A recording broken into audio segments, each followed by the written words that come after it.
उद्या अचानक हॉस्पिटलमध्ये ऍडमिशन घ्यावं लागलं तर 3 ते 4 लाखाचा खर्च तुम्ही कुठून करणार?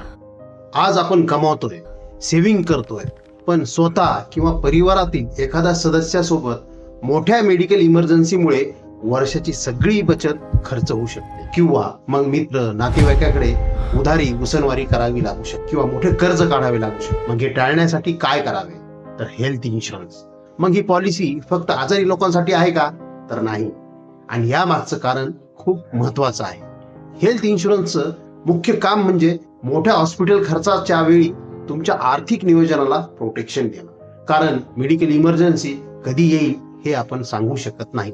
म्हणून हेल्थ इन्शुरन्सकडे फक्त खर्च म्हणून पाहू नका.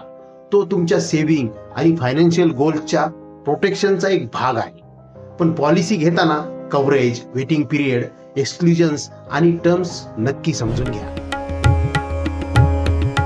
म्युच्युअल फंडातील गुंतवणुकी बाजारातील जोखमीच्या अधीन असतात. योजनेशी संबंधित सर्व दस्तऐवज काळजीपूर्वक वाचा.